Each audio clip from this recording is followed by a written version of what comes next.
മുഖ്യമന്ത്രി പിണറായി വിജയന്റെ മകൾ വീണ വിജയന് വരും ദിവസങ്ങളിൽ ശരിക്കുള്ള കുരുക്ക് മുറുകുമെന്നുള്ള സൂചനകളാണ് പുറത്തുവരുന്നത്.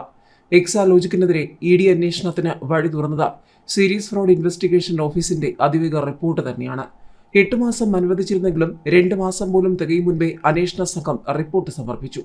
ഇതിന്റെ അടിസ്ഥാനത്തിൽ ഒട്ടും വൈകാതെ ചൊവ്വാഴ്ച ഇഡി കേസുമെടുത്തു. രജിസ്ട്രാർ ഓഫ് കമ്പനീസിന്റെ അന്വേഷണത്തിൽ വീണയ്ക്ക് പണം കൈമാറിയത് സേവനത്തിനാണെന്നുള്ള രേഖകൾ ഹാജരാക്കാനും വിശദീകരിക്കാനും കഴിഞ്ഞിരുന്നില്ല. ROC റിപ്പോർട്ടിന്റെ അടിസ്ഥാനത്തിൽ കമ്പനി നിയമത്തിലെ സെക്ഷൻ 210 അനുസരിച്ച് കോർപ്പറേറ്റ് കാര്യ മന്ത്രാലയം 3 ഉദ്യോഗസ്ഥരെ അന്വേഷണത്തിന് നിയോഗിച്ചു. തുടരന്വേഷണം വേണമെന്നുള്ള ഇവരുടെ ശുപാർശ പ്രകാരം കേന്ദ്ര കോർപ്പറേറ്റ് കാര്യ മന്ത്രാലയത്തിന് കീഴിൽ തന്നെയുള്ള SFIOയെ അന്വേഷണത്തിന് ചുമതലപ്പെടുത്തി. ജനുവരി 31-ന് ഡെപ്യൂട്ടി ഡയറക്ടർ M. അരുൺ പ്രസാദിന്റെ നേതൃത്വത്തിൽ 6 അംഗ അന്വേഷണ സംഘത്തെ നിയമിച്ചു. ആദായ നികുതി വകുപ്പിന്റെ ഇന്ററിം സെറ്റിൽമെന്റ് ബോർഡിന്റെ രേഖകൾ, രജിസ്ട്രാർ ഓഫ് കമ്പനീസിന്റെ രേഖകൾ എന്നിവ പരിശോധിച്ച ശേഷം സംഘം കമ്പനികളിലും സംസ്ഥാന വ്യവസായ വികസന കോർപ്പറേഷൻ ഓഫീസ് എന്നിവിടങ്ങളിലും പരിശോധന നടത്തി റിപ്പോർട്ട് സമർപ്പിക്കുകയായിരുന്നു. നിയമപ്രകാരം SFIO പ്രോസിക്യൂഷൻ കംപ്ലയിന്റ് ഫയൽ ചെയ്താൽ സ്വമേധയാ ധനകാര്യ മന്ത്രാലയത്തിന്റെ നിർദ്ദേശം അനുസരിച്ച് ഇഡിക്ക് കേസെടുക്കാം. ഈ കേസിൽ റിപ്പോർട്ട് സമർപ്പിച്ചത് കേന്ദ്ര സർക്കാർ ആയതിനാൽ ധനകാര്യ മന്ത്രാലയത്തിന്റെ നിർദ്ദേശം അനുസരിച്ചാണ് കേസ് എടുത്തതെന്നാണ് സൂചന. ഏതായാലും മാസപ്പടി കേസിൽ ഇഡി അന്വേഷണം ആരംഭിച്ചു. കൊച്ചി ഇഡി യൂണിറ്റാണ് കേസ് രജിസ്റ്റർ ചെയ്തിരിക്കുന്നത്. SFIO അന്വേഷണം നടക്കുന്നതിനിടയിലാണ് നടപടി. ആദായ നികുതി വകുപ്പിന്റെ റിപ്പോർട്ടുകളുടെ അടിസ്ഥാനത്തിലാണ് കേസ്. എക്സാലോജിക് അടക്കം ഇഡി അന്വേഷണ പരിധിയിൽ വരും. കുറച്ച് ദിവസങ്ങളായി ഇഡി ഇക്കാര്യത്തിൽ പ്രാഥമിക അന്വേഷണം നടത്തിയിരുന്നു. തുടർന്നാണ് ECIR രജിസ്റ്റർ ചെയ്ത് അന്വേഷണം ആരംഭിച്ചത്. കരിമണൽ കമ്പനിയായ CMRL നിന്ന് എക്സാലോജിക് സൊല്യൂഷൻസ് കമ്പനിക്ക് അനധികൃതമായി പണം ലഭിച്ചതിനെ കുറിച്ചാണ് സീരീസ് ഫ്രോഡ് ഇൻവെസ്റ്റിഗേഷൻ ഓഫീസ് അന്വേഷണം. മാസപ്പടി കേസിലെ കള്ളപ്പണ ഇടപാട് കൂടി പരിശോധിക്കുന്നതിന് വേണ്ടിയാണ് എൻഫോഴ്സ്മെന്റ് ഡയറക്ടറേറ്റ് അന്വേഷണം ആരംഭിച്ചിരിക്കുന്നത്. പ്രാഥമിക അന്വേഷണത്തിൽ തുടരന്വേഷണമാകാം എന്ന നിഗമനത്തിൽ എത്തിയതോടെയാണ് ഇഡി കേസ് രജിസ്റ്റർ ചെയ്തത്. വീണ വിജയന്റെ എക്സാലോജിക് കമ്പനി, CMRL, KSIDC എന്നിവർക്കെതിരെയാണ് പ്രാഥമികമായി അന്വേഷണം നടക്കുക. ഇവരുടെ സാമ്പത്തിക ഇടപാടുകളും ഇഡി പരിശോധിക്കും. ഇഡിയുടെ മാത്രമല്ല CBIയുടെ കടന്നുവരവും കേസിൽ അനിവാര്യമാണെന്ന് പരാതി നൽകിയ ഷോൺ ജോർജ് പറഞ്ഞു. വൻ തുകകളുടെ ഇടപാട് നടന്നിട്ടുണ്ട് എന്നാണ് ഷോൺ ജോർജ് കൂട്ടിച്ചേർത്തത്. മുഖ്യമന്ത്രിയുടെ മകൾ വീണയുടെ എക്സാലോജിക് കമ്പനി വലിയ തുകയുടെ സാമ്പത്തിക ഇടപാട് നടത്തിയ മുഴുവൻ കമ്പനികൾക്കും സ്ഥാപനങ്ങൾക്കും സീരീസ് ഫ്രോഡ് ഇൻവെസ്റ്റിഗേഷൻ ഓഫീസിന്റെ നോട്ടീസ് അയച്ചിരുന്നു. എക്സാലോജിക് സൊല്യൂഷൻസും KSIDCയും നൽകിയ ഹർജികളിൽ അന്വേഷണം നടക്കട്ടെ എന്ന് കോടതികൾ നിലപാടെടുത്തതോടെയാണ് SFIO തുടർ നടപടികളിലേക്ക് കടന്നത്. കേരളത്തിൽ മാത്രം 12 സ്ഥാപനങ്ങൾക്കാണ് നോട്ടീസ് ലഭിച്ചത്. അന്വേഷണത്തിന്റെ ഭാഗമായി എക്സാലോജിക് സൊല്യൂഷൻസിന്റെ ബാങ്ക് അക്കൗണ്ട് വിശദാംശങ്ങൾ SFIO പരിശോധിച്ചിരുന്നു. ഈ പരിശോധനയിൽ ലഭിച്ച വിവരങ്ങളുടെ അടിസ്ഥാനത്തിലാണ് നോട്ടീസ് അയച്ചത്. എക്സാലോജിക്കുമായി എന്തുതരം ഇടപാടാണ് നടത്തിയതെന്നാണ് നോട്ടീസിലെ പ്രധാന ചോദ്യം. ഉൽപ്പന്നമോ സേവനമോ നൽകിയതിന് എക്സാലോജിക്കുമായി ഏർപ്പെട്ട കരാറിന്റെ പകർപ്പ്, വർക്ക് ഓർഡർ, ഇൻവോയ്സ് എന്നിവയുടെ പകർപ്പ് എന്നിവയെല്ലാം ആവശ്യപ്പെട്ടിട്ടുണ്ട്. അന്വേഷണത്തിന്റെ ഭാഗമായി ബന്ധപ്പെട്ട കമ്പനികളിൽ നിന്ന് രേഖകൾ വിളിച്ചു വരുത്തുന്നതിനുള്ള വകുപ്പ് 217(2) പ്രകാരമാണ് SFIO ചെന്നൈ ഓഫീസിലെ K. പ്രഭു നോട്ടീസ് അയച്ചത്. 2016-2017 മുതലാണ് എക്സാലോജിക്കിന് ശശിധരൻ കർത്തായുടെ കരിമണൽ കമ്പനി അക്കൗണ്ട് വഴി പണം കൈമാറിയത്.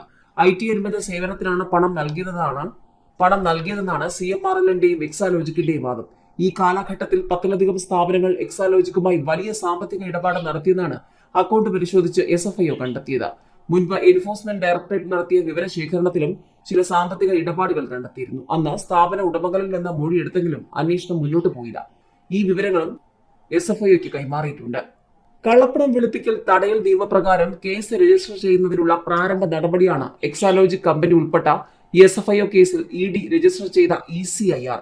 കള്ളപ്പണം വെളുപ്പിക്കൽ കേസിൽ ഇഡിയുടെ ആഭ്യന്തര രേഖയാണ് ECIR. ഇത് കോടതിയിൽ സമർപ്പിക്കേണ്ടതില്ലാത്തതിനാൽ എതിർകക്ഷികൾക്ക് പകർപ്പ് ലഭിക്കില്ല. കേസിലെ പ്രാഥമിക വിവരങ്ങൾ അടങ്ങുന്ന രഹസ്യരേഖയായി സൂക്ഷിക്കുന്നതിനാൽ വിവരാവകാശത്തിന്റെ പരിധിയിലും വരില്ല.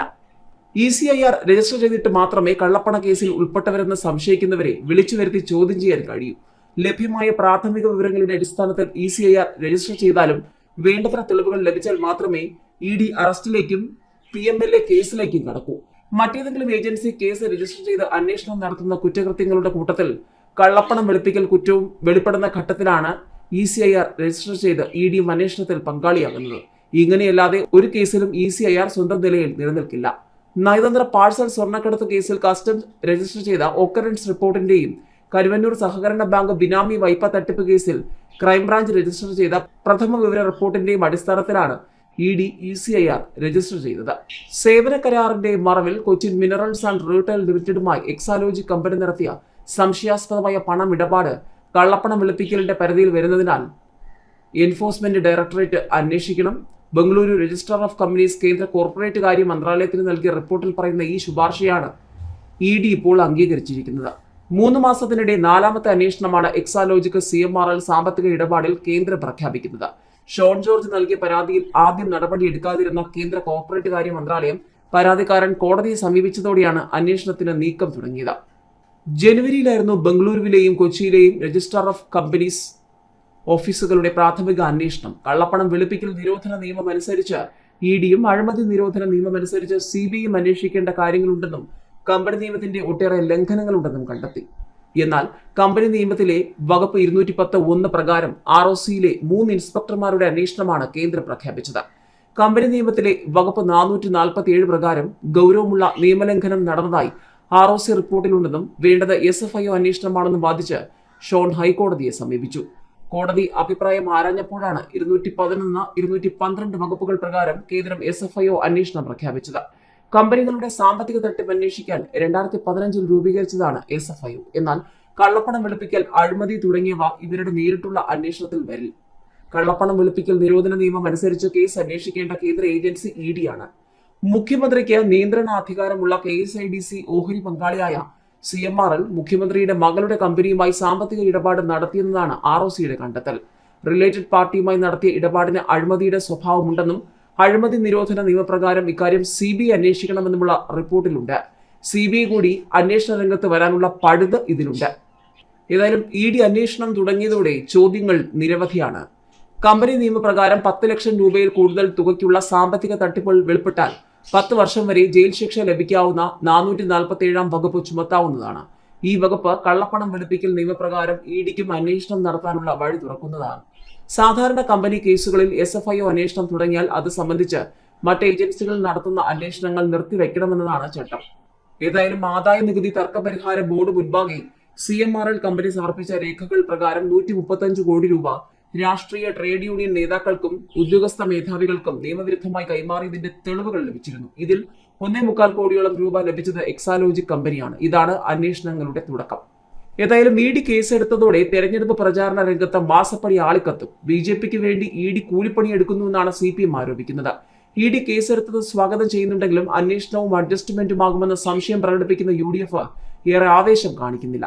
ED അന്വേഷണത്തെ സംശയത്തോടെയാണ് കാണുന്നതെങ്കിലും മാസപ്പടി വീണ്ടും ചർച്ചയാക്കാൻ വഴി തെളിഞ്ഞതിൽ UDFന് സന്തോഷമുണ്ട്. ED കേസ് തെരഞ്ഞെടുപ്പ് സ്റ്റണ്ടാണെന്ന് പറഞ്ഞ VD സതീശൻ CPM BJP അന്തർധാര എന്ന ആരോപണം വീണ്ടും ഉന്നയിച്ചു. ED അന്വേഷിച്ച സ്വർണ്ണക്കടത്തും ലൈഫ് മിഷനും കരുവന്നൂർ തട്ടിപ്പും എല്ലാം എവിടെ പോയെന്നാണ് ചോദ്യം. അന്തർധാര കോൺഗ്രസും BJPയും തമ്മിലാണെന്നാണ് MV ഗോവിന്ദന്റെ മറുപടി. കേസ് രാഷ്ട്രീയ പ്രേരിതമെന്ന നിലപാടിൽ തന്നെയാണ് CPM പ്രതിരോധം. കേജ്രിവാളിനെ അറസ്റ്റ് ചെയ്തതിനെതിരെ രാജ്യവ്യാപകമായി ഇന്ത്യ മുന്നണി നടത്തുന്ന പ്രതിഷേധത്തിനൊപ്പം മാസപ്പടി കേസും കൂടി ചേർത്ത് വയ്ക്കാനാണ് CPM ശ്രമിക്കുന്നത്. BJP CPM ധാരണയെന്ന് ആരോപിച്ചവർ ഇപ്പോൾ എന്തു പറയുന്നുവെന്നായിരുന്നു V മുരളീധരന്റെ പ്രതികരണം. വോട്ടെടുപ്പിന് 1 മാസം മാത്രം ശേഷിക്കെ പ്രചാരണ രംഗത്ത് ഇതുവരെ ആളിക്കത്തിയത് പൗരത്വ നിയമ ഭേദഗതിയായിരുന്നുവെങ്കിൽ ഇനി മാസപ്പടിയായിരിക്കും.